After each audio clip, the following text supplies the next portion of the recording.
Education में आपका स्वागत है। हम 9 सितंबर 2024 को फर्स्ट शिफ्ट में एसएससी सीजीएल के प्रीलिम्स का जो एग्ज़ाम हुआ था उसमें आए हुए वर्ड पावर के सेक्शन के लिए अलग से क्लास देख रहे हैं। अभी तक हमने इसमें 2 पार्ट अपलोड किए हैं। आज हम तीसरा पार्ट देखते हैं। यहाँ पे ये अगला वर्ड हमारा जो है यहाँ पे क्या है, वो है एक्सप्रेस। एक्सप्रेस एक ऐसा वर्ड है जो वर्ब, मतलब इस वर्ड का जो ये फॉर्म दिख रहा है हमें, जो इसका रूप दिख रहा है, ये इस वर्ड का वर्ब फॉर्म भी है, एडजेक्टिव फॉर्म भी है और एडवर्ब फॉर्म भी है। यानी जैसा कि हमने बात किया था, किसी भी वर्ड को देख करके हम उस वर्ड का पार्ट्स ऑफ स्पीच तभी बता पाते हैं जब वो वर्ड का वो फॉर्म किसी एक ही पार्ट्स ऑफ स्पीच के रूप में प्रयोग होता है। लेकिन यहाँ तो ये 3 पार्ट्स ऑफ स्पीच को ये डिनोट कर सकता है, इसलिए ये ऐसा वर्ड हो गया जिसको हम देख करके जब तक ये सेंटेंस में इसका प्रयोग ना किया जाए तब तक हम इसको नहीं बता सकते कि ये वर्ब है, एडजेक्टिव है या एडवर्ब है। चलिए, हमने बात की थी वर्ब जो होता है। फिर हमने दूसरी बात देखी थी, हमने किसी भी वर्ब का जो है 4 फॉर्म होता है। 4 फॉर्म में से पहला होता है बेसिक फॉर्म, दूसरा होता है हमारा पास्ट फॉर्म, तीसरा होता है पास्ट पार्टिसिपल फॉर्म और चौथा होता है आईएनजी लगा के जो हमारे बेसिक फॉर्म है उसमें आईएनजी लगा करके हम बनाते हैं। इसको हम जिरंड या प्रेजेंट पार्टिसिपल की तरह उपयोग कर लेते हैं। तो ये देखिए, ये जो वर्ब अगर वर्ब के रूप में ले रहे हैं तो इसका पास्ट फॉर्म ये है पास्ट पार्टिसिपल फॉर्म और ये है जिरंड फॉर्म इसका, ये आप कह लें प्रेजेंट पार्टिसिपल फॉर्म। अब हम देखते हैं, हमने बात की थी, फिर अगली बात की थी कि हमने कि किसी भी वर्ड का जो है अलग अलग सेंस में अलग अलग मीनिंग हो जाती है उसी वर्ड की।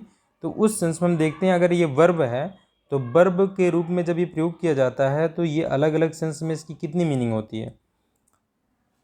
तो यहाँ पे आप देख सकते हैं इसकी जो पहले मीनिंग है, इसमें क्या कर रहा है, to show or to make known a feeling an opinion etcetera by words looks or action. यानी कि क्या है, किस में देखो, शब्दों के द्वारा, शब्दों से कह लीजिए, शब्दों के द्वारा या लुक्स के द्वारा, यानी कि दृष्टि या नज़र के द्वारा कह लीजिए, नज़रों के द्वारा, या एक्शन या कार्यों के द्वारा, या कार्यों से क्या दिखाना, किसी भावना, फीलिंग यानी क्या होगी, किसी भावना या किसी ओपिनियन को प्रदर्शित करना या उससे क्या अवगत कराना, मेक नोन यानी उससे अवगत कराना या प्रकट करना कह लीजिए। तो इसका मतलब क्या है कि शब्दों के माध्यम से किसी भावना को अवगत कराना, या हम कह लें लुक्स के माध्यम से किसी भावना को अवगत कराना, या हम कह लें किसी कार्य के माध्यम से, कार्यों के माध्यम से किसी फीलिंग को अवगत कराना या कह लें प्रदर्शित करना। ये होता है इसका पहला मीनिंग। यानी आप कोई कार्य कर रहे हैं, उस कार्य के माध्यम से अपनी फीलिंग को दर्शा रहे हैं, या आप कोई क्या कर रहे हैं, या आप कोई शब्दों के माध्यम से अपनी फीलिंग को दर्शा रहे हैं। तो इसका मीनिंग होता है, हम एक शब्द में कहें तो क्या हो जाएगा, प्रदर्शित करना या अभिव्यक्त करना। अभिव्यक्त करना इसके लिए सबसे परफेक्ट वर्ड हो जाएगा एक वर्ड में। तो जैसे एग्जाम्पल हम देख रहे थे, एग्जाम्पल देखिए क्या है, टू एक्सप्रेस। देखिए ये हमारा पूरा सेंटेंस नहीं है, ये एक फ्रेज हमने प्रयोग किया है। यहाँ पे ये जो वर्ब, ये वर्ब के रूप में कैसे उपयोग हो रहा है, चूंकि इसके पहले टू लगा हुआ है। जब किसी वर्ब के पहले टू लगा करके वर्ब की बेस फॉर्म यानी वर्ब की फर्स्ट फॉर्म रखी जाती है, तो ऐसे स्ट्रक्चर को हम इन्फिनिटिव कहते हैं। इन्फिनिटिव जो है नॉन फाइनाइट वर्ब का पार्ट है। ये जब हम वर्ब पढ़ेंगे तो वहाँ पे देखेंगे। ये नॉन फाइनाइट वर्ब ऐसी वर्ब होती है जो सब्जेक्ट से प्रभावित नहीं होती, यानी सिंगुलर के साथ भी ये उसी रूप में प्रयोग होगी, प्लूरल सब्जेक्ट के साथ भी उसी रूप में ही प्रयोग होगी। इसे कहते हैं नॉन फाइनाइट वर्ब। उसी में से ये क्या है, नॉन फाइनाइट वर्ब में एक है इन्फिनिटिव। तो ये इन्फिनिटिव है, देखिए यहाँ पे जो इसका स्ट्रक्चर टू के साथ वर्ब की फर्स्ट फॉर्म रहता है। तो हालांकि यहाँ भी ये वर्ब ही है और ये नाउन की तरह कार्य करती है। जैसे देखिए, टू एक्सप्रेस मतलब प्रदर्शित करना, अभिव्यक्त करना। अब क्या अभिव्यक्त करना, देखो बताए, अव्यू यानी दृष्टिकोण प्रदर्शित करना या अपनी राय प्रदर्शित करना, राय व्यक्त करना। तो तो ये पहला मीनिंग हुआ। पहले मीनिंग जो पहला ये मीनिंग जो है हमारा वो क्या सेंस दे रहा है कि कोई राय व्यक्त करना या कोई दृष्टिकोण व्यक्त करना, अभिव्यक्त करना, तो ये सेंस में। दूसरा सेंस हम देखते हैं, दूसरे सेंस में इसकी क्या मीनिंग हो जाती है, एक्सप्रेस योर सेल्फ, यानी अपने आप को दर्शाना, यानी अपने आप को प्रदर्शित करना। और कैसे, देखिए, एक्सप्रेस योर सेल्फ टू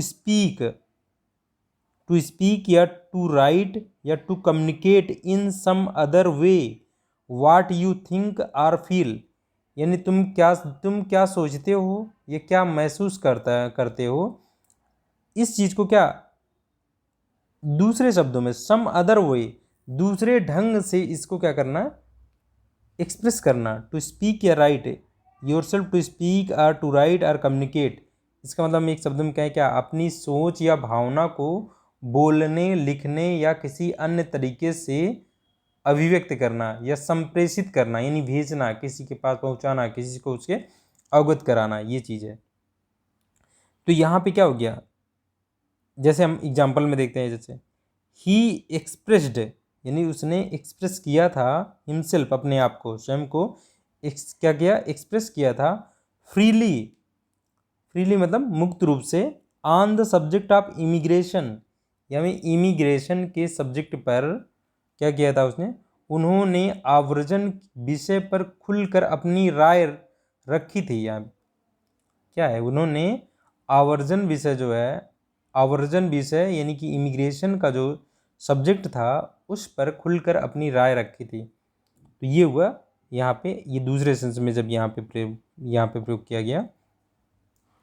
मतलब ये देखिए कि यहाँ पे क्या है, आप स्पीच देकर, मतलब यहाँ पे क्या था, यहाँ पे आप था कि अपने किसी एक्शन के माध्यम से या किसी दृष्टिकोण के माध्यम से या किसी शब्दों के माध्यम से अपनी फीलिंग को जाहिर करना या अपने जो है अपने राय को जाहिर करना, कोई राय आपकी है उसे प्रदर्शित करना। यहाँ पे क्या है कि अपने आप को, मतलब वाट यू, आप क्या सोचते हैं, क्या महसूस करते हैं, इसको दूसरे शब्दों में क्या करना, प्रदर्शित करना, इसको दूसरे शब्दों में किसी अन्य तरीके से प्रदर्शित करना। जैसे उसने अपने आप को खुल करके इमिग्रेशन के विषय पर जो है प्रदर्शित किया था, अपने आप को खुल करके।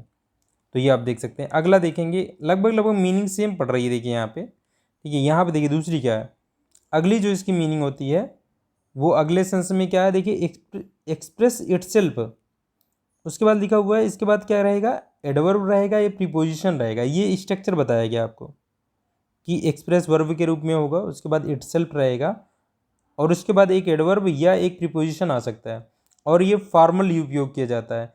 और किसके बारे में, किसी फीलिंग को, ऐसा चीज़ क्या है, किसी फीलिंग को दर्शाने के लिए, किसी फीलिंग के बारे में ये चीज़ें कह सकते हैं आप। जैसे देखिए, आइए हम देखते हैं इसका मीनिंग क्या हुआ, to become obvious in a particular way, यानी कि किसी भावना के बारे में बोला जा रहा है, किसी विशेष तरीके से स्पष्ट करना, यानी किसी भावना को किसी विशेष तरीके से स्पष्ट करना। जैसे ये देखिए, देयर प्लीजर, यानी देखिए भावना, ये क्या है, ये एक फीलिंग ही है, प्लीजर, उनकी क्या, उनकी खुशी क्या है, उनकी खुशी जो है वो एक्सप्रेस्ड हुई थी, यानी प्रदर्शित की गई थी, दिखाई दी थी, व्यक्त हुई थी, कैसे, इटसेल्फ, अपने आप, मतलब ये इसी के लिए प्रयोग हुआ है, itself in a burst of applause. इसका मतलब क्या है, उनकी खुशी, अपलाज का मतलब लीजिए, अब तालियों की ब्रस्ट मतलब हो गया गड़गड़ाहट, यहाँ ये हो गई तालियां, समझिए, तालियों की गड़गड़ाहट के रूप में क्या हुई थी, उनकी खुशी तालियों की गड़गड़ाहट में व्यक्त हुई थी। अब देखिए, यहाँ कोई व्यक्ति नहीं प्रदर्शित कर रहा है, एक प्लीजर जो एक फीलिंग है वो व्यक्त की जा रही, वो व्यक्त हो रही है, ये चीज़ यहाँ बताया गया, ठीक है। तो कुल मिला करके आप, हमने कहा था कि देखिए ये सारे मीनिंग क्लोजली एक दूसरे से कनेक्टेड हैं और इन सब का मतलब वही है, एक्सप्रेस करना। आपको कहीं पे दिखेगा कि भाई यानी कि अभिव्यक्त करना या प्रकट करना या दिखाना, हर जगह मीनिंग वही रहेगी, लेकिन अलग अलग चीज़ों को अलग अलग तरीके से थोड़ी सी मीनिंग में अंतर हो जाएगा जो यहाँ पे प्रयोग किए जा रहे हैं।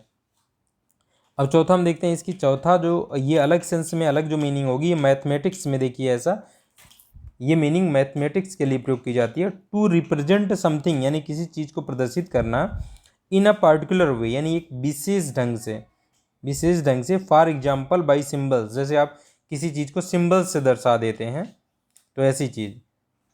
तो यहाँ सिंबल के माध्यम से भी हम प्रदर्शित कर रहे हैं ना, तो उसको भी आप एक्सप्रेस वर्ड वहाँ पे प्रयोग कर सकते हैं। यहाँ पे भी प्रदर्शित करना है, वहाँ पे हम फीलिंग प्रदर्शित कर, देखिए वहाँ पे हम फीलिंग प्रदर्शित कर रहे थे। पहला आप देखिए यहाँ पे बहुत ही आपको बारीकी से ऑब्जर्व करना होगा, तभी आप ये यहाँ अंतर समझ पाएंगे। जैसे पहले में कहा गया, देखिए क्या, किसी एक्शन के माध्यम से या किसी वर्ड से या लुक्स से क्या करना, अपनी फीलिंग या ओपिनियन को जाहिर करना, प्रदर्शित करना।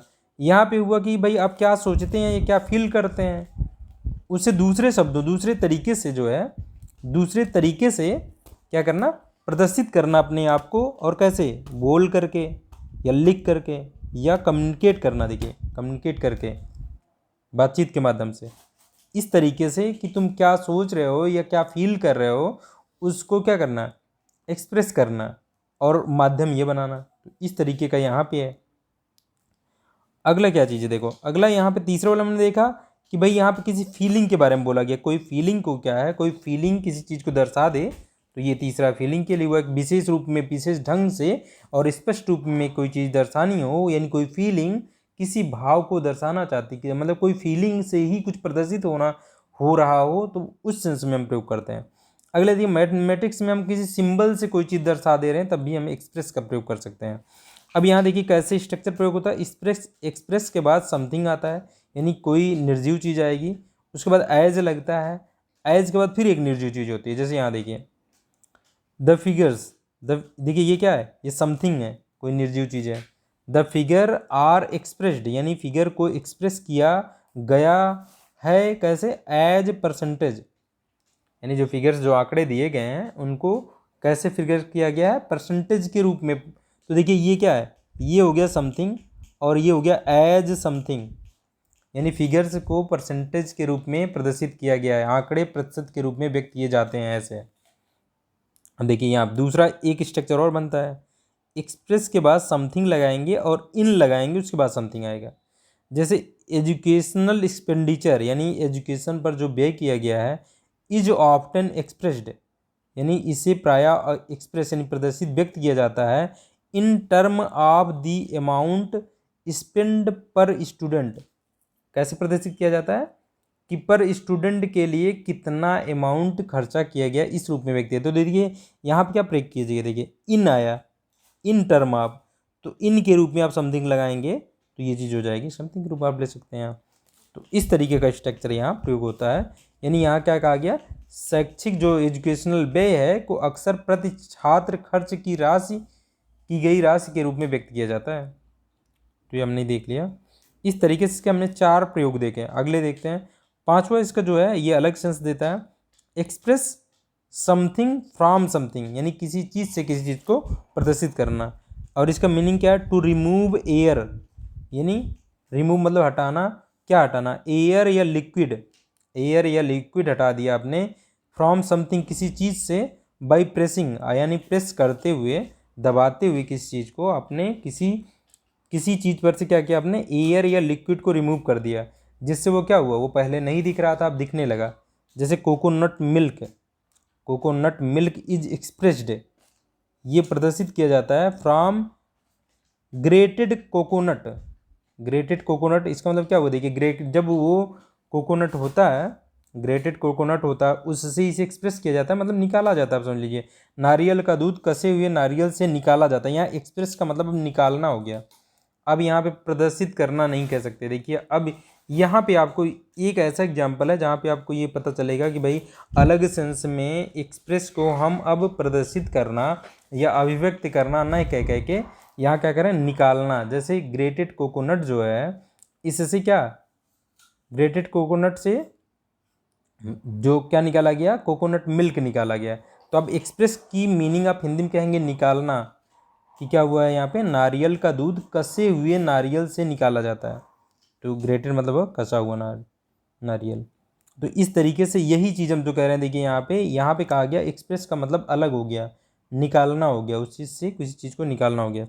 ऐसे अगला मीनिंग देखिए, अगला किस सेंस में प्रयोग किया जा रहा है, वैसे ये नॉर्थ अमेरिकन इंग्लिश में प्रयोग होता है। तो ये हमें जो एग्जाम में हमारे पूछा जाता है, वो पूछा जाता है ब्रिटिश इंग्लिश। तो हमारे एग्जाम में तो ये पूछा नहीं जाता क्या, लेकिन फिर भी हम इसकी मीनिंग देख लेते हैं। देखिए, एक्सप्रेस समथिंग यानी किसी चीज़ को अभिव्यक्त करना, प्रदर्शित करना, टू समबडी या समथिंग। अब कोई सजीव पर्सन भी हो सकता है, निर्जीव भी हो सकता है टू के बाद। जैसे यहाँ कहा जा रहा है टू सेंड समथिंग यानी कोई चीज़ भेजना, बाई एक्सप्रेस, एक्सप्रेस पोस्ट यानी एक्सप्रेस जो पोस्ट होता है उससे किसी चीज़ को क्या करना, किसी चीज़ को भेजना, इसका मतलब है। एज सुन एज यानी जितनी जल्दी, जितना जल्दी उतनी, आई मतलब जल्दी से जल्दी कह लीजिए। आई रिसीव पेमेंट, मैं पेमेंट रिसीव करता हूँ। I will express the book to you, मैं आपको क्या एक्सप्रेस के माध्यम से क्या पुस्तक को आपको भेज दूंगा, यानी एक्सप्रेस के माध्यम से भेज दूंगा, यानी एक्सप्रेस डाक द्वारा भेजना। जैसे ही मुझे भुगतान प्राप्त होगा मैं आपको पुस्तक भेज दूंगा, इस सेंस में ये प्रयोग किया जाता है। अब यहाँ देखिए एक्सप्रेस का मतलब क्या हो गया, भेजना हो गया। यहाँ देखिए कि मैं अब आपको पुस्तक बिल एक्सप्रेस यानी मैं आपको एक्सप्रेस कर दूंगा, यानी जो पोस्ट ऑफिस वाला जो एक्सप्रेस पोस्ट ऑफिस होता है तेज वाला, वो वाला कर दूंगा। यानी एक्सप्रेस मतलब यहाँ भेजना हो गया, यहाँ एक्सप्रेस मतलब क्या हो गया, निकालना हो गया। तो देख रहे हैं अलग अलग सेंस में इसकी अलग अलग मीनिंग है। और यहाँ देखिए एक्सप्रेस मतलब क्या हो गया, यहाँ खर्च करना हो गया कि भाई जो ये एजुकेशनल एक्सपेंडिचर है वो प्रायः दिखाया जाता है, यानी खर्च किया जाता है या प्रदर्शित किया जाता है कह लीजिए आप, ठीक है, व्यक्त किया जाता है। यहाँ पे भी व्यक्त करने का ही सेंस आ रहा है। और यहाँ पे भी देखिए ये हमारा जो है आंकड़े वाला, यहाँ भी अधिकतर व्यक्त करने के सेंस में आ रहा है, व्यक्त करना या व्यक्त करना इस सेंस में। लेकिन कुछ जगहों पर देखिए इसकी स्पष्ट मीनिंग आपको नज़र आ रही है कि अलग हो गई है। तो हमने ये देख लिया भाई, जो वर्ब थी वर्ब वाले फॉर्म को हमने देख लिया। वर्ब फॉर्म में इसकी कितने सेंस में कितनी मीनिंग आई, 1 2 3 हमने देखा, फिर हमने देखा 4, और उसके बाद अगला था हमारा 5 और 6। हमने 6 मीनिंग देखी इसकी, यानी 6 सेंस, अलग अलग सेंस देने के लिए हमने 6 मीनिंग यहाँ पे इसकी देखी, जो वर्ब फॉर्म था उसकी। तो इस तरीके से हमने क्या देखा, जो हमने कहा था वर्ड के साथ में एक और चीज़ देखने की, कि वर्ड जो होता है एक ही वर्ड का अलग अलग सेंस में अलग अलग मीनिंग होती है। जैसे ये वर्ब फॉर्म में जो वर्ड था इसकी कितनी मीनिंग हो गई, 6 मीनिंग हुई अलग अलग सेंस में। अब हम देख लेते हैं यहाँ पे, बाकी अन्य की चर्चा हम ऐसे ही कर लेंगे। केवल देखिए क्या है ये, इसी से एक्सप्रेस से बना हमारा एक नाउन बना है एक्सप्रेशन। एक्सप्रेशन मतलब हो गया अभिव्यक्ति। ये क्या है, अनकाउंटेबल नाउन है। अनकाउंटेबल नाउन है और काउंटेबल और अनकाउंटेबल दोनों तरफ प्रयोग होता है ये। तो ये नाउन हो गया। ऐसे देखिए जब किसी वर्ड में, यानी यही जो एक्सप्रेशन ये नाउन है, इसमें अगर आई एस एम लगा दें, किसी वर्ड में अगर लास्ट में आई एस एम लगा हुआ है तो ये क्या है, ये एक आइडिया है, एक बिलीफ है, यानी एक विश्वास है, एक विचारधारा है कह लीजिए आप, जिसमें हिंदी में वाद लगाया जाता है। तो ये भी एक नाम है, जो किसको नाम दिया गया है, उस बिलीफ को नाम दिया गया है, या उस आप कह लीजिए उस विचारधारा को नाम दिया गया है। जैसे एक्सप्रेशनिज्म मतलब क्या होगा, एक्सप्रेशन से आप समझिए, वर्ड की मीनिंग लीजिए। एक्सप्रेशन मतलब हो गया प्रदर्शित करना, किसी चीज़ को अभिव्यक्त करना। तो एक ऐसी विचारधारा जो किसी चीज़ को क्या है, किसी चीज़ को एक्सप्रेस करके समझा दी जाए। मतलब मान लीजिए आप कई चित्र है, चित्रों के माध्यम से चित्रों को प्रदर्शित करके आपको पूरी एक कहानी स्टोरी सुना दी जाए, समझा दी जाए। शब्दों में कुछ नहीं कहा गया, सिर्फ एक्सप्रेस करके। जैसे हम क्या करते हैं देखिए, मतलब सिर्फ चित्र लगा दिए जाएं और चित्र में आपको चित्रों के माध्यम से कहानी समझा दी जाए। तो ऐसी एक विचारधारा मैं सोच रहा हूँ कि भाई ये क्या है, मैं इसके लिए समझाऊंगा नहीं, कुछ चित्र क्रम से, घटनाओं के क्रम से होते हुए चित्र मैं दिखा देता हूँ, जिससे क्या हो जाए, जिससे ये लोगों को बिना बोले हुए ही समझ में आ जाएगा। तो ये क्या चीज़ हो जाएगी, देखिए ये हमने जो ये विचार सोचा, ये विचार, इस विचार का जो नाम रख रहा हूँ वो होगा एक्सप्रेशनिज्म। और ये कब प्रयोग की जाएगी, ये विशेष रूप से तब प्रयोग की जाती है जबकि भाई हम अगर शब्दों में बोलेंगे तो कुछ ऐसे शब्दों का प्रयोग हो सकता है जिससे अन्य लोगों की भावनाएं आहत हो सकती हैं। तो किसी की भावना आहत ना हो, इसके लिए क्या करते हैं हम, इसका सहारा ले सकते हैं कि हम चित्र के माध्यम से भावों को समझाने का प्रयास करें, जिससे किसी की भावना शायद आहत ना हो, क्योंकि हो सकता है वहाँ पे कुछ ऐसे शब्द ना बोल दिए जाएं जिससे दूसरों को बुरा लगे। तो ऐसी अगर कोई विचारधारा रखता है, ऐसी विचारधारा कि आप चित्रों के माध्यम से चीज़ को समझा सकते हैं, ये क्या हो सकती है, ये एक विचारधारा का नाम है जिसे आप कह सकते हैं एक्सप्रेशनिज्म। अब ये जो व्यक्ति ऐसा एक्सप्रेस कर रहा है, जो व्यक्ति ये विचार रख रहा है, जो ये समझा रहा है किसी को, उसको कहते हैं एक्सप्रेशनिस्ट। देखिए जब लास्ट में क्या लग जाए, यहाँ निजम हमने कहा लग गया, एक्सप्रेस देखिए यहाँ क्या लग गया, ISM लग गया।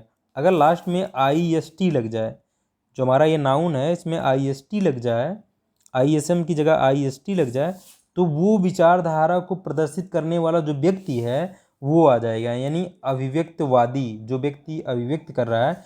तो ये भी क्या हो गया, ये भी एक नाउन हो गया। देखिए ये भी एक नाउन हो गया। और देखिए हालांकि ये एडजेक्टिव के रूप में भी प्रयोग होता है कि जिसके अंदर ये गुण हो कि वो क्या करे। भाई जब एडजेक्टिव की बात करेंगे तो वो किसी नाउन के बारे में बता रहा होता है, यानी उस नाउन के गुण क्वालिटी को बता रहा होता है। तो अगर हम कहें कि किसी व्यक्ति के अंदर ये गुण है कि वो क्या करता है, इस किसी व्यक्ति के अंदर ये गुण है कि वो एक्सप्रेस करके चीज़ों को चित्रों के माध्यम से दूसरों को समझा देता है, तो उसके अंदर जो गुण है वो क्या हो जाएगा, वो हो जाएगा एक्सप्रेशनिस्ट, तब ये एडजेक्टिव हो जाएगा। लेकिन अगर हम कहें कि भाई उस व्यक्ति को आप ज़्यादातर समझेंगे आप, ये नाउन होता है, जब IST लग गया तो ये नाउन के रूप में प्रयोग होता है और ये उसको दर्शाता है जो ये एक्सप्रेस कर रहा है, उस व्यक्ति को दर्शाता है। हमने क्या कहा, जब उस व्यक्ति को आप दर्शाना चाहेंगे कि भाई जो ये विचार में विश्वास रखता है कि चीज़ें बिना बोले हुए चित्रों के माध्यम से घटनाओं को दिखा के समझाई जा सकती हैं, वो व्यक्ति को आप दर्शाना चाहते हैं तो आप एक्सप्रेशनिस्ट कह सकते हैं। ये नाउन है, तब वो व्यक्ति को दर्शाया जा रहा है, नाउन है। यानी उस व्यक्ति का नाम न लेकर के उस व्यक्ति को ही दर्शाया जा रहा है तो समझ लीजिए नाउन है। लेकिन अगर आप उस व्यक्ति किसी व्यक्ति के अंदर ये गुण है, उस गुण को बता रहे हैं, तो ये क्या हो जाएगा, एडजेक्टिव हो जाएगा। तो हमने ये देख लिया यहाँ पे। और ये किसी भी वर्ड के साथ ऐसा हो तो आप हर जगह देखेंगे कि जिस वर्ड में ISM लग गया वो एक विचारधारा का नाम होगा, और अगर IST लग गया तो वो क्या होगा, वो उस व्यक्ति को दर्शाएगा जो उस विचारधारा में विश्वास रखता है। अब किसी वर्ड में लेस लग जाए, देखिए ये एक्सप्रेशन है, एक्सप्रेशन में लेस लग गया, लेस लग जाएगा तो ये वर्ड एडजेक्टिव हो जाता है। और लेस से जो ये नाउन में जो चीज़, जो गुण या जो क्वालिटी, जो भी चीज़ जो नाउन में जो नाम रखा जा रहा था, जो नाम रखा जा रहा था उस नाम में जो चीज़ मिल रहा था, लेस लगा देने पे वो चीज़ उसमें से हट जाती है। जैसे हमने कहा एक्सप्रेशन, एक्सप्रेशन मतलब क्या है, एक्सप्रेशन मतलब फीलिंग हो गई, अभिव्यक्ति हो गई, एक प्रकार की फीलिंग या अभिव्यक्ति हो गई। अगर आपने लेस लगा दिया तो वो भाव शून्य हो गया। एक्सप्रेशन मतलब भाव, नाउन के रूप में आप कहेंगे भाव, अभिव्यक्ति। अब जिसके अंदर कोई भाव ही ना हो, आपने लेस लगा दिया तो क्या हो गया, वो भाव शून्य हो गया, यानी भाव उसमें से हट गया। तो हमने कहा लेस लगाने से क्या करेंगे, लेस लगाने से जो चीज़ यहाँ नाउन के माध्यम प्रदर्शित की गई होती है वो चीज़ लेस हो जाती है उसमें, समझ लो, ऐसे आप याद रख सकते हैं। ये एडजेक्टिव हो जाता है, भाव रहित कह सकते हैं आप, यानी उसमें भाव नहीं है। अब ये देखिए जिसमें हमने कहा जिसमें लास्ट में IVE लगाओ वो एडजेक्टिव फॉर्म होता है, तो है एक्सप्रेसिव। एक्सप्रेसिव और हिंदी में आप ज़्यादातर पढ़ेंगे तो क्या मिलेगा, वर्ड में पूर्ण लग जाता है, अभिव्यक्तिपूर्ण, यानी जिसके अंदर ये गुण है वो अभिव्यक्ति कर सकता है किसी चीज़ की, ये गुण रखा हुआ है, वो क्या हो गया, अभिव्यक्तिपूर्ण। ऐसे लास्ट में यलवाई लग गया तो ये क्या होता है, ये एडवर्ब फॉर्म है, इसका एडवर्ब फॉर्म है। और ऐसे हिंदी में जब बनता है पूर्वक लगा होता है, भाव पूर्वक, अभिव्यक्त पूर्वक, ऐसे करके पढ़ते हैं, तो ये हो गया ना। तो हमने देख लिया क्या, ये सारे वर्ड हमने देख लिए, इससे संबंधित एक्सप्रेशन से संबंधित सारे वर्ड देख लिए, जहाँ पर हमने नाउन फॉर्म देखे कितने, एक नाउन फॉर्म, दो हमारा और ये तीन नाउन फॉर्म थे। और ये एडजेक्टिव की तरह भी प्रयोग हो जाता है, ये एडजेक्टिव फॉर्म है, और हमने देखा ये एडजेक्टिव फॉर्म। तो हमने बात की थी क्या, किसी भी वर्ड का एक से अधिक नाउन फॉर्म हो सकता है। जैसे हमने देखा है नाउन फॉर्म एक दो तीन, तीन नाउन फॉर्म देखे, ऐसे एक से अधिक एडजेक्टिव फॉर्म हो सकता है। एडजेक्टिव फॉर्म ये वाला भी एडजेक्टिव तरह भी हो जाता है, ये भी और ये भी देखिए, तो एडजेक्टिव फॉर्म भी कई हो सकते हैं, ये भी हमने देख लिया। और जैसे हमने कहा कि देखिए ये वर्ड जो है ये नाउन और एडजेक्टिव दोनों की तरफ प्रयोग हो जाता है, तो जब तक ये सेंटेंस में प्रयोग ना हुआ हो तब तक इसका पार्ट्स आपसे भी नहीं बता सकते कि ये नाउन है या एडजेक्टिव है। लेकिन ये देखिए ये केवल एडजेक्टिव की तरफ प्रयोग हो रहा है, तो ये बिना सेंटेंस में प्रयोग किए से हम बता सकते हैं। ऐसे ये भी देखिए एक ही काम कर पा रहा है एडवर्ब का, तो इसे भी बिना प्रयोग करे बता सकते हैं। ये नाउन के काम कर रहे हैं तो इन्हें भी हम बिना प्रयोग किए किसी सेंटेंस में बता सकते हैं। तो हमने ये सारी चीज़ें देख ली थी जो हम वर्ड के साथ लगातार देख रहे हैं। आगे देखते हैं, हम अगला वर्ड देखते हैं। अब अगला वर्ड है हमारा, देखिए ये है वाउच फॉर समथिंग। देखिए जब कोई वर्ब होती है, देखिए ये वर्ब है, अगर कोई वर्ब है वाउच, वाउच के साथ में आपने क्या लगा दिया यहाँ पे, अगर इसके साथ एक प्रीपोजिशन प्रयोग कर लेते हैं तो ये क्या हो जाता है, ये हो जाता है फ्रेजल वर्ब बन जाता है। इसे हम कहते हैं फ्रेजल वर्ब। क्योंकि हम, अच्छा फ्रेजल वर्ब क्यों नाम दिया, हम जानते हैं अगर एक वर्ड का कोई चीज़ है तो उसे समानता हम जो पार्ट्स ऑफ स्पीच उसमें नाम देते हैं। जैसे हमने कहा एक वर्ड अगर नाउन बन रहा है तो उसे हम नाउन कह लेंगे, लेकिन एक वर्ड से अधिक वर्ड मिल करके क्या कर रहे हैं, नाउन का कार्य कर रहे हैं, तो उसे हम क्या कहते हैं, फ्रेज कहने लगते हैं। और कैसा फ्रेज, नाउन का काम कर रहा है, नाउन फ्रेज। एडजेक्टिव, एक से अधिक वर्ड अगर एक वर्ड एडजेक्टिव का कार्य करेगा उसे हम एडजेक्टिव कहते हैं, लेकिन एक से अधिक वर्ड मिल करके एडजेक्टिव का कार्य करें तो हम उसे एडजेक्टिव फ्रेज कहते हैं। ऐसे ही देखिए, एक से अधिक वर्ड मिल करके वर्ब का कार्य कर रहे हैं, इसलिए इसे हम क्या कहेंगे, इसे हम फ्रेजल वर्ब कहेंगे, फ्रेजल वर्ब। तो इस तरीके से ये हमारा फ्रेजल वर्ब है। अब यहाँ ये जो समथिंग लगाया गया है ये बता रहा है कि भाई इसके बाद कोई निर्जीव चीज़ ही प्रयोग होती है। चलिए हम देखते हैं सेंटेंस में। जैसे इसकी पहले मीनिंग देख लेते हैं, मीनिंग क्या होती है। और जो सामान्य सी मीनिंग होती है उससे थोड़ा सा मीनिंग फ्रेजल वर्ब बनने पे बदल जाती है, थोड़ी सी चेंज हो जाती है, बाकी मीनिंग उससे कहीं ना कहीं जो उसकी मीनिंग रहती है उससे ही जुड़ी रहती है। ये कहा जा रहा है फॉर्मल प्रयोग होता है। फॉर्मल मतलब औपचारिक रूप से प्रयोग होता है, यानी एक प्रकार से शिष्टाचार जो ऑफिस में लैंग्वेज यूज होती है उस तरीके से उपयोग किया जाता है, दोस्ताना अंदाज में नहीं प्रयोग कर सकते हैं। तो इसकी मीनिंग क्या है, वाउच फॉर समथिंग मतलब हुआ टू से, यानी कहना, क्या कहना, दैट यू बिलीव, यानी आप विश्वास करते हैं, दैट कि समथिंग इज ट्रू, यानी कोई चीज़ सही है, सत्य है, या क्या, या गुड है यानी अच्छी है, because you have evidence for it, क्योंकि तुम्हारे पास उस चीज़ को अच्छी साबित करने के लिए या सही साबित करने के लिए एविडेंस है, साक्ष्य तुम्हारे पास। अगर एक शब्दों में आप कहें तो कन्फर्म करना, किसी चीज़ को कन्फर्म करना। हम कह रहे हैं कि यहाँ क्या काम है, देखिए कुल मिलाकर मीनिंग इतनी बताई, क्या बताई, ये कहना कि तुम विश्वास करते हो कि कोई चीज़ जो है वो क्या है, सत्य है या ठीक है, गुड है, अच्छी है, क्योंकि तुम्हारे पास उसके लिए एविडेंस है यानी साक्ष्य है। तो इसका मतलब क्या है, किसी चीज़ को कंफर्म करना, पुष्टि करना किसी चीज़ की। भाई हम पुष्टि ही तो कर रहे हैं, हम कह रहे हैं कि हम विश्वास करते हैं कि भाई ये चीज़ सही है या ये चीज़ सत्य है, क्योंकि हमारे पास इस चीज़ को सत्य या सही साबित करने के लिए सबूत है हमारे पास। तो इसका मतलब एक शब्द हम कह लीजिए, इसका एक सिनोनिम हो गया कन्फर्म, यानी पुष्टि करना किसी चीज़ की।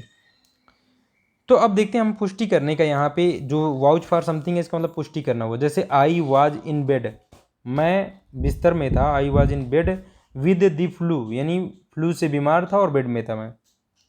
My wife can vouch for that, मेरी वाइफ उस चीज़ को क्या कर दे, पुष्टि कर सकती है।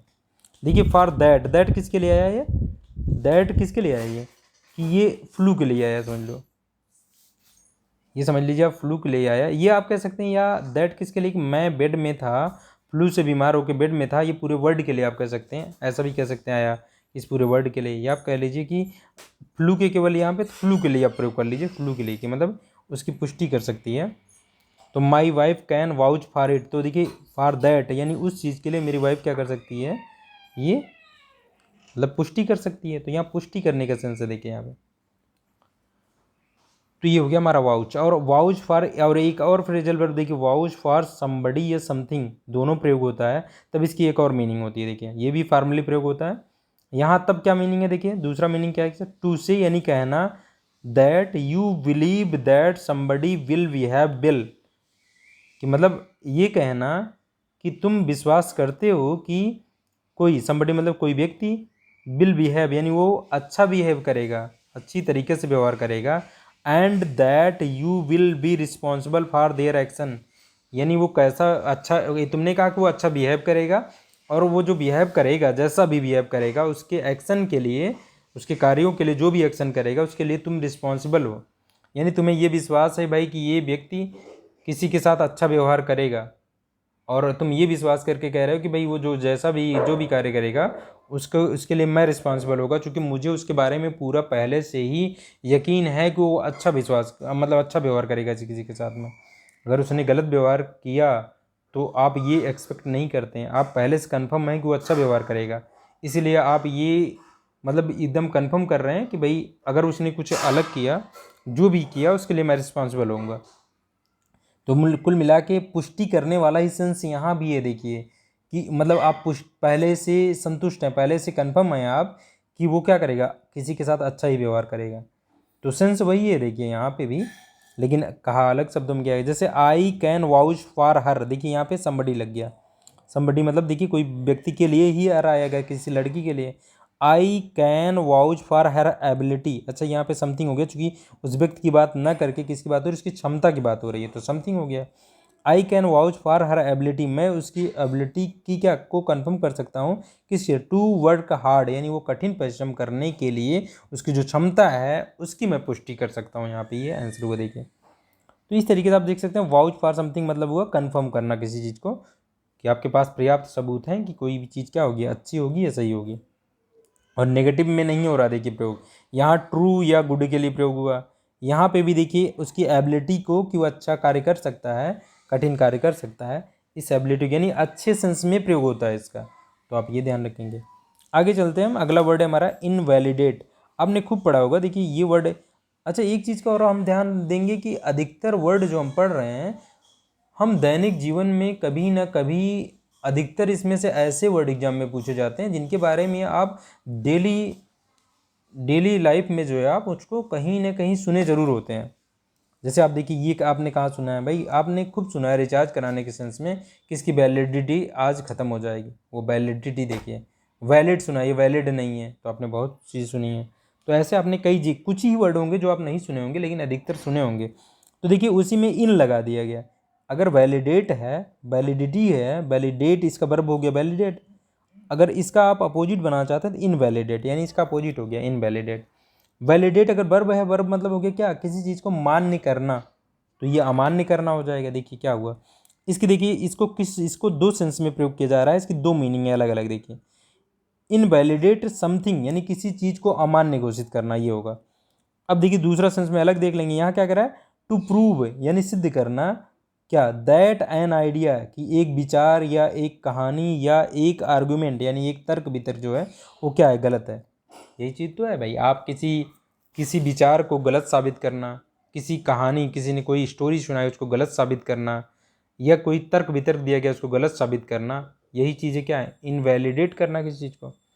तो ये मतलब किसी चीज़ को गलत साबित करना, ये हो गया गलत सिद्ध कर देना।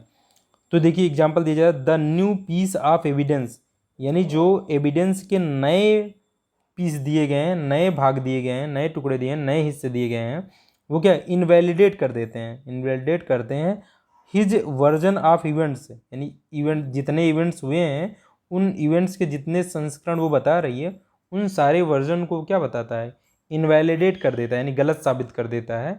क्या, जो एविडेंस के नए जो पीसेस दिए गए हैं, वो नए पीस दिए गए हैं, वो यानी नए भाग जो आए हैं वो क्या करते हैं, उसको वो साबित कर देते हैं। एक और इसका सेंस इनवैलिडेट समथिंग, यदि आप किसी चीज़ को इनवैलिडेट घोषित करते हैं, क्या करा, इफ़ यू इनवैलिडेट, यदि आप एक डॉक्यूमेंट को इनवैलिडेट करते हैं या एक कॉन्ट्रैक्ट को इनवैलिडेट करते हैं या एक इलेक्शन को इनवैलिडेट घोषित कर देते हैं, तो क्या होगा, तो you make it no longer legally या ऑफिशियली एक्सेप्टेबल, यानी तो आप क्या कर रहे हैं कि अब ये लीगली या ऑफिशियली एक्सेप्टेबल नहीं होगा। मतलब कहा जा रहा है कि यदि आप एक डॉक्यूमेंट या एक कॉन्ट्रैक्ट या एक इलेक्शन को अगर आप इनवैलिडेट करते हैं तो इसका मतलब है कि अब ये आगे से लीगली या ऑफिशियली स्वीकार्य नहीं होंगे। तो ये वही हुआ अमान्य घोषित करना, अवैध घोषित करना, तो आप कह सकते हैं ये। जैसे यहाँ मिस, देखिए यहाँ पे ये फुल स्टॉप नहीं लगा हुआ, इसमें फुल स्टॉप लगा था, ये पूरा सेंटेंस था, ये फुल स्टॉप नहीं लगा हुआ है, तो देख सकते हैं नहीं, यहाँ फुल स्टॉप लगना चाहिए क्योंकि यहाँ पे ये है, देखिए miss use of the mattress, यानी जो मैट्रेस का मिस यूज है, मैट्रेस मतलब यहाँ गद्दा हो गया, गद्दे का मिसयूज जो है, बिल इनवैलिडेट द गारंटी, यानी गारंटी जो दी गई है उसको इनवैलिडेट है, यानी उसको क्या अवैध घोषित कर देगा कि अब वो आगे गारंटी नहीं रहेगी। तो यहाँ फुल स्टॉप लगना चाहिए क्योंकि हमारे यहाँ जो फाइनाइट वर्ब है वो आई हुई है और यहाँ सब्जेक्ट भी है। तो इस तरीके से आप देख सकते हैं यहाँ पे ये इनवैलिडेट मतलब अमान्य घोषित करना। तो इसी तरीके से आप यहाँ देख सकते हैं कि देखिए वैलिडिटी जैसे होती है वो नाउन फॉर्म होता है, वैलिडिटी मतलब वैधता, यानी वो वैध रहेगा, उसकी वैधता। हमने कहा था कि अगर किसी में लास्ट में ता लगा होता है तो ज़्यादातर क्या होता है वो अब्स्ट्रैक्ट नाउन होता है, तो ये अब्स्ट्रैक्ट नाउन है, इनवैलिडिटी मतलब अवैधता। ऐसे ये हमने कहा था किसी वर्ब में अगर TION लग जाए तो हम उस एक्शन, जो वर्ब के माध्यम से एक एक्शन दिखाई जाती है, एक्शन को नाम दे देते हैं। इनवैलिडेशन मतलब होता है अमान्यीकरण, किसी चीज़ को अमान्य मानने की जो क्रिया है उस क्रिया को नाम दिया गया इनवैलिडेशन। अब ये देखिए इनवैलिड हो गया, ये देखिए नाउन के रूप में भी प्रयोग होता है, एडजेक्टिव भी और वर्ब के रूप में भी प्रयोग होता है। तो ये देखिए 3 पार्ट्स ऑफ स्पीच प्रयोग होता है। ऐसे देखिए ये क्या है, वैलिडली, ये एडवर्ब होगा चूंकि एल वाई लास्ट लगा है। इनवैलिडेट वर्ब फॉर्म है, हमने देख ही लिया, हमने ये वर्ड देख लिया। आगे हम देखते हैं, अगला वर्ड है हमारा विटनेस। विटनेस भी हम दैनिक जीवन में बहुत सारा ये ऐसा वर्ड जो है बहुत बार सुनते हैं। विटनेस जैसे कहते हैं कि आपने कई मूवी देखते समय देखते होंगे आप, विटनेस बॉक्स में खड़ा होने के लिए, जैसे आप कहते हैं जो भी कहना है विटनेस बॉक्स में आके कहो, तो वो क्या हो गया, विटनेस बॉक्स। तो वहाँ पे आपने सुना है ना, कुछ अनुमान लगाते हैं उससे। देखिए विटनेस मतलब होता है क्या, देखिए ये नाउन और वर्ब दोनों रूप में प्रयोग होता है, और ट्रांजिटिव वर्ब की तरफ प्रयोग होता है। ट्रांजिटिव वर्ब एक ऐसी वर्ब होती है जिसके बाद एक ऑब्जेक्ट आना चाहिए, जिसके बाद एक नाउन या प्रोनाउन का प्रयोग होना चाहिए ऑब्जेक्ट के रूप में, तो ऐसी वर्ब को हम कहते हैं ट्रांजिटिव वर्ब, यानी ये ट्रांजिटिव वर्ब की तरफ प्रयोग होती है। और विटनेस के बाद देखिए क्या आएगी, समथिंग जरूर आएगी, यानी कोई निर्जीव चीज़ आनी चाहिए। विटनेस मतलब हो गया कि किसी चीज़ को, मतलब किसी चीज़ का साक्ष्य देना, किसी चीज़ का क्या, किसी चीज़ का साबूत देने के लिए, साबूत या साक्ष्य देना। देखिए यहाँ मीनिंग बताई जा रही है, एग्जैक्ट मीनिंग क्या है। टू सी समथिंग यानी देखना, कोई चीज़ देख, टू सी मतलब देखना, समथिंग कोई चीज़ देखना, और क्या, टू सी समथिंग हैपन यानी किसी चीज़ को घटित होते हुए देखना। तभी तो आप देखिए इसका मतलब क्या हुआ, किसी चीज़ को घटित होते हुए देखना। स्पेशल रूप से क्या, टिपिकली कह रहा है क्राइम या एक्सीडेंट, यानी एक एक्सीडेंट या एक क्राइम को क्या घटित होते हुए देखना, यह विटनेस यानी साक्षी बनना आप कह लीजिए यहाँ पे मीनिंग, इसका मतलब साक्षी बनना। तो देखिए जैसे ये अब हम एग्जांपल देखते हैं, जैसे कह रहा है टू विटनेस यानी साक्षी बनना किस चीज़ का, टू विटनेस यानी गवाह बनना किसका, एक एक्सीडेंट का या एक मर्डर का या एक अटैक का, यानी किसी अटैक का साक्षी बनना या किसी मर्डर का या किसी क्या एक्सीडेंट का साक्षी बनना, ये हो गया। अगला हम देखते हैं यहाँ पे क्या है, देखिए दूसरे सेंस में जो इसका प्रयोग होता है, ये तो हुआ यहाँ साक्षी बनना, किसी घटना को घटित होते हुए देखना, ये हो गया। अब यहाँ पे देखते हैं हम क्या, दूसरी मीनिंग, ये भी ट्रांजिटिव वर्ब के रूप में प्रयोग होती है, इसके बाद भी समथिंग ही आता है। अब इसकी मीनिंग देखिए यहाँ से स्टार्ट होती है, टू बी द प्लेस यानी वो स्थान होना, टू बी मतलब होना, क्या होना, स्थान होना, वह स्थान होना या वह टाइम होना या वह ऑर्गेनाइजेशन होना, इन विच जहाँ पर, यानी इन विच जिसमें पार्टिकुलर इवेंट टेक्स प्लेस, यानी जिस जगह पर वो विशेष घटना जो है या घटनाएं घटित होती हैं उस जगह पे क्या, वो स्थान होना, यानी टू बी यानी वह प्लेस, वह स्थान होना या वह समय होना या वह ऑर्गेनाइजेशन होना, कि उस ऑर्गेनाइजेशन पे, मतलब हम कह रहे हैं ये स्थान होना, हम कह रहे हैं ये स्थान होना कि इसी जगह पे ये घटना घटित हुई है, तो यानी वो घटना उस चीज़ का साक्ष्य बन रही कहीं ना कहीं। तो यहाँ पे देखिए यानी कि वो क्या है, वो प्लेस जो है, वो स्थान जो है उस घटना के घटित होने का साक्षी बन रहा है। तो ये कह रहे, मतलब आप कहें कि यही प्लेस है जहाँ पे ये घटित हुआ था, वो साक्षी बन रहा है कि मतलब ऐसे ये यही समय है जिस समय ये घटित हुआ था, या ये वही ऑर्गेनाइजेशन है जहाँ पे ये घटित हुआ था। तो इस सेंस में, जैसे यहाँ के देखिए अब एग्जाम्पल में देखते हैं क्या दे रहा है, तो यहाँ देखिए सेंस बदल गया, अलग मीनिंग आ रही है यहाँ पे एक्सीडेंट कोई साक्षी बन रहा था किसी चीज़ का। अब देखिए क्या हो रहा है, the last century witnessed, last century क्या है, समय है, यानी अंतिम जो शताब्दी है, पिछली शताब्दी जो है वो गवाह बनी थी, ये क्या, गवाह या साक्षी थी, हम कह रहे हैं किस चीज़ की, an unprecedented increase in violent crime, जो हिंसक क्राइम हुए थे उनकी अप्रत्याशित जो वृद्धि है उसकी क्या हुई थी, उसकी लास्ट सेंचुरी जो है वो विटनेस हुई थी, यानी गवाह बनी थी या साक्षी बनी थी, ऐसे आप कह सकते हैं। तो देखिए यहाँ पे अब कोई टाइम जो है किसी चीज़ का साक्षी बना है, देखो यहाँ पे। अब आगे आते हैं, देखिए अगला जो सेंस है इसमें देखते हैं इसकी क्या मीनिंग बनती है। यहाँ पे भी ट्रांजिटिव वर्ब की तरफ प्रयोग होगा, विटनेस समथिंग, यहाँ भी समथिंग आएगा। टू बी प्रेजेंट यानी उपस्थित होना, when an official document is signed, मतलब उपस्थित होना जब एक ऑफिशियल डॉक्यूमेंट साइन किया जाता है तब उपस्थित होना। एंड साइन इट योरसेल्फ, और इसे खुद साइन करना। टू प्रूव दैट यू सा दिस हैपन, ये सिद्ध करने के लिए कि तुमने देखा था कि ये हैपन, मतलब ये घटित होते हुए तुमने देखा था, ये सिद्ध करने के लिए उसे खुद ही साइन करना, ठीक है ना। तो ये चीज़ यानी प्रेजेंट होना, कुल मिला के हमारा आंसर ये है कि भाई प्रेजेंट होना, टू बी प्रेजेंट यानी कहीं पे उपस्थित होना। उपस्थित होंगे तो आप क्या गए, साक्षी हैं। और उपस्थित होकर के केवल ये इतना ना करना, उपस्थित होकर के आपने उस समय क्या किया था, डॉक्यूमेंट जब साइन हो रहा था, जब साइन किया जा रहा था तो आपने भी उसको साइन किया था कि भाई ये सिद्ध करने के लिए कि जब घटित हो रहा था तो हमने देखा था। तो इसका मतलब हुआ, देखिए क्या, साक्षी बनना ही हुआ, लेकिन अलग देखो अलग मीनिंग लेते हुए ये हुआ। जैसे the document was witnessed by a lawyer, यानी इसका मतलब क्या है, ये लॉयर जब वो डॉक्यूमेंट साइन हो रहा था तो ये उपस्थित था और इसने खुद साइन किया हुआ था। मतलब उस चीज़ के साक्षी होने का कि ये घटित हो रहा था, उस चीज़ का इसने साइन किया था। यानी द डॉक्यूमेंट वाज विटनेस्ड, यानी डॉक्यूमेंट जो है वो साक्षी था, मतलब साइन किया गया था। अब यहाँ विटनेस का ले सकते हैं, साइन किया गया था किसके द्वारा, उस लॉयर के द्वारा। तो आप देख सकते हैं अलग अलग सेंस में अलग मीनिंग आ रही है। अगला देखिए, अगली मीनिंग क्या है, ये इंट्रांजिटिव प्रयोग है, यानी इसके बाद ये इंट्रांजिटिव भी प्रयोग होता है, यानी इसके बाद ऑब्जेक्ट की जरूरत नहीं होती है, और ट्रांजिटिव भी प्रयोग होता है, दोनों तरीके से। और कह रहा है पैसिव भी की तरह प्रयोग होता है, हमेशा पैसिव सेंटेंस में ये प्रयोग किया जाता है। जैसे to be a sign or proof something, यानी किसी चीज़ का साइन, किसी चीज़ का हस्ताक्षर होना या किसी चीज़ का प्रूफ होना, इसकी मीनिंग ये होती है।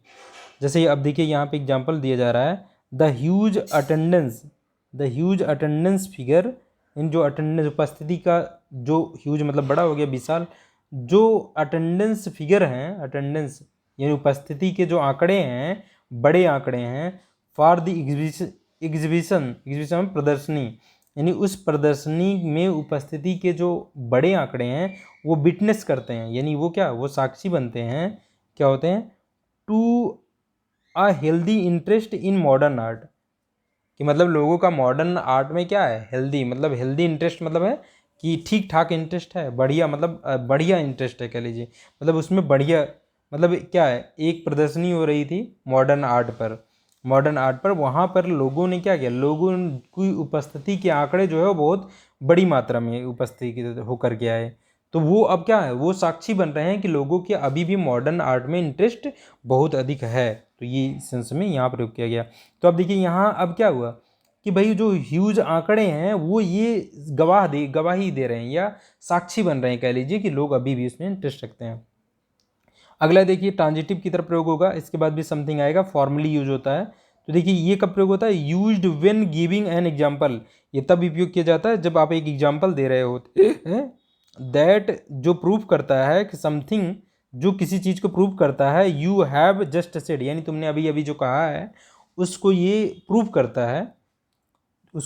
करता है, जो तुम एग्जांपल दे रहे हो, यानी used when you giving an example, मतलब जब कोई एग्जांपल आप दे रहे हैं तो उसे जो है तब उस समय ये प्रयोग किया जाता है, ये सिद्ध करने के लिए, तुमने अभी अभी जो कहा है उसको सिद्ध करने के लिए।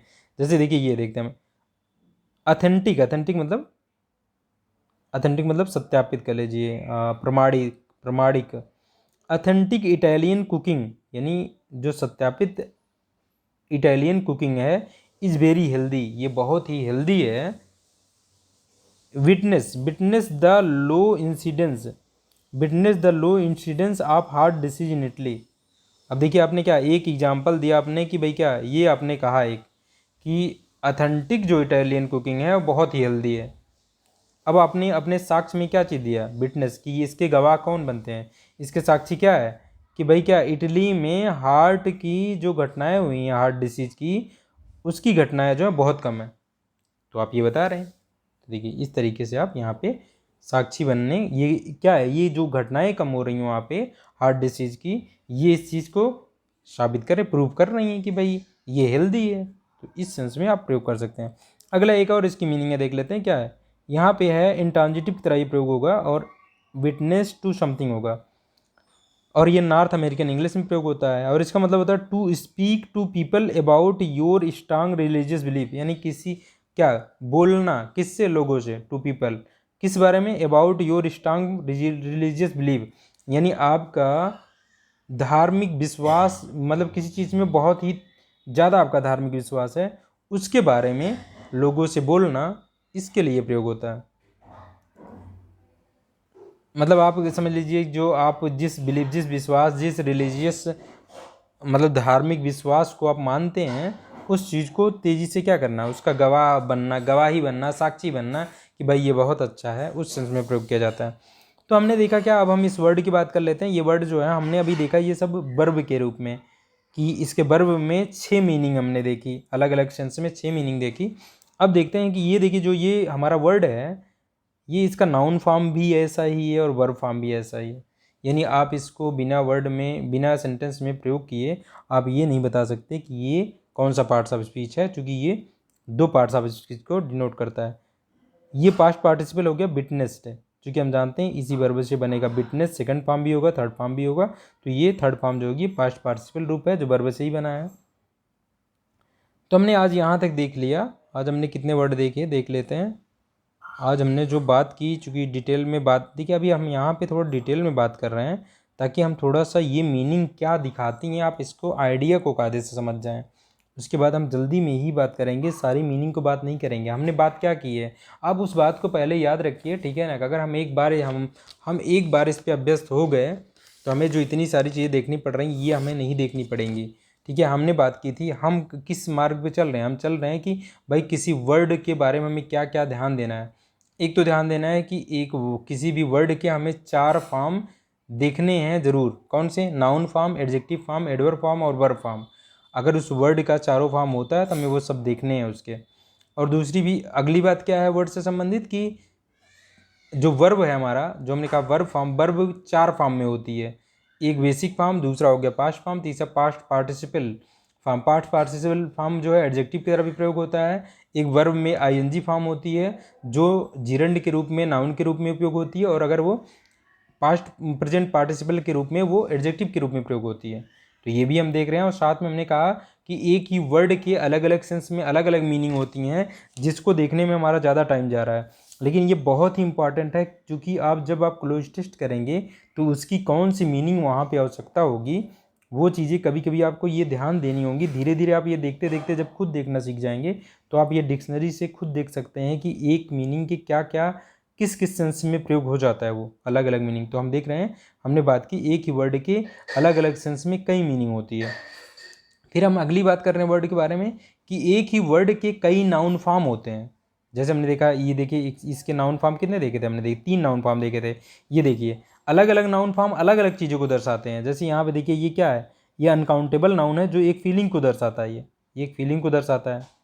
एक्सप्रेशन एक फीलिंग को दर्शाता है जो किसी भाव को दर्शाता है। और ये क्या है, देखिए ये किसी बिलीफ, किसी विश्वास को किसी बिलीफ कह लीजिए, किसी विश्वास को दर्शाता है, किसी फेथ को दर्शाता है। ऐसे ये देखिए उस फेथ में विश्वास करने वाले को दर्शाता है। ये तीनों नाउन है। तो नाउन में देखिए 3 फॉर्म में मिले, ऐसे एडजेक्टिव में देखिए 2 फॉर्म मिले, और दोनों के अलग अलग सेंस में प्रयोग होंगे। ये चीज़ हम देखेंगे। जब हमें किसी चीज़ को उस भावना से रहित दिखाना है तो हम एक्सप्रेशन लेस का प्रयोग करेंगे। लेकिन अगर किसी चीज़ में वो भावना रहे, हम ये दिखाना चाहते हैं कोई उस भावना से परिपूर्ण है, तो हम क्या दिखाएंगे, एक्सप्रेसिव लगाएंगे। देखिए दोनों के अलग अलग एकदम विपरीत मीनिंग हो गई। तो ऐसे देख सकते हैं ये दोनों एडजेक्टिव फॉर्म है। तो हम किसी वर्ड का कई नाउन फॉर्म हो सकता है, कई एडजेक्टिव फॉर्म हो सकता है, कई एडवर्ब फॉर्म हो सकता है, या उसका एक ही फॉर्म एडजेक्टिव, नाउन या एडवर्ब की तरह कार्य कर सकता है। और फिर हमने बात की थी कि किसी भी एडजेक्टिव या एडवर्ब की 3 डिग्रियां होती हैं, वो भी हमें देखनी है। और किसी सबसे इंपॉर्टेंट चीज़ कि किसी भी वर्ड के पार्ट्स ऑफ स्पीच को पहचानना, वो हम कैसे पहचान पाते हैं। देखिए इसमें से कई ऐसे में मिल रहे हैं ना कि जो एक से अधिक पार्ट्स ऑफ स्पीच को नहीं डिनोट करते हैं, उनके लिए हमें सेंटेंस में जाने की ज़रूरत नहीं है, सेंटेंस बनाने की जरूरत नहीं है। उनको हम वैसे ही बता सकते हैं उनके निश्चित पैटर्न को देखते हुए। अब हम जैसे ये निश्चित पैटर्न पढ़ ली, ISM लगा रहेगा तो एक नाउन होगा वो, और हमेशा नाउन होगा। कोई भी वर्ड दिखता है ISM लगा है तो वो एक बिलीफ को नाम दिया गया है, वो हमेशा नाउन रहेगा। तो आप इसके लिए निश्चिंत रह सकते हैं, भाई ये नाउन होगा। तो आप जैसे देखते हैं किसी सेंटेंस की जरूरत नहीं, LY लगा हुआ है तो सामान्यतः क्या होगा, ये एडवर्ब होगा। तो आप ये कर सकते हैं। और हम किसी वर्ड के इन फॉर्म के पैटर्न को देख रहे हैं यहाँ पे, जिससे हम ये थोड़ा सा अनुमान लगा पाएँ कि भाई एक बार हमसे गलती हो, लेकिन फिर भी हम, अगर गलती हो सकता है कभी कभी सही हो जाता है, कि भाई अगर हम फॉर्म को वहाँ पहचान पाएँ तब हम देख पाएंगे। आप जब तक वर्ड के फॉर्म को देख करके आप उसके पार्ट्स ऑफ स्पीच को पहचानना नहीं सीख जाएंगे, तब तक आप ना तो कायदे से मीनिंग निकाल पाएंगे, ना कायदे से आप एरर पहचान पाएंगे, कुछ भी नहीं कर पाएंगे। तो यहाँ पे आप अगर मेहनत कर लेते हैं एक बार, तो आप ये सारी चीज़ें बहुत आसानी से कर पाएंगे। तो इसीलिए इसी क्रम में हमें जो है थोड़ा देखने में टाइम लग रहा है हमें, ये हम 1-2 टेस्ट तक करेंगे, उसके बाद हम सिर्फ क्या करेंगे, सिर्फ उसकी एक मीनिंग की बात करेंगे जो उस टेस्ट में उस रूप में थी। देखिए आप अगर ये देखेंगे तो इसकी जो एक मीनिंग निकल के आ रही है वही मीनिंग थोड़ा बहुत परिवर्तन के साथ उसकी अन्य मीनिंग के साथ कनेक्ट हो रही है वही चीज़। जैसे हमने एक्सप्रेस का देखा, यहाँ पे भी है अभिव्यक्त करना है, यहाँ पे भी है अभिव्यक्त करना है, यहाँ पे भी है अभिव्यक्त करना है। लेकिन आप देखेंगे यहाँ एक मीनिंग इसकी यहाँ पे हमें ऐसे निकल के आई, जहाँ पे क्या हुआ, देखिए यहाँ पे हुआ निकालना, मतलब कोकोनट मिल्क जो है निकाला जाता है एक्सप्रेस का मतलब। और यहाँ हमने देखा क्या, यहाँ एक्सप्रेस कर दिया जाए, डाक के द्वारा भेजने का सेंस है। तो ये वाली मीनिंग जो है कभी ये क्लोज टेस्ट में ऐसे प्रयोग कर ली जाएगी तो आपको पता नहीं रहेगा, तो आप कर नहीं पाएंगे इस तरीके से। इसलिए हमें ये सब जानना जरूरी होगा कि इसका अन्य सेंस में भी प्रयोग होता है। चलिए आज यहीं तक रखते हैं, फिर आगे देखेंगे।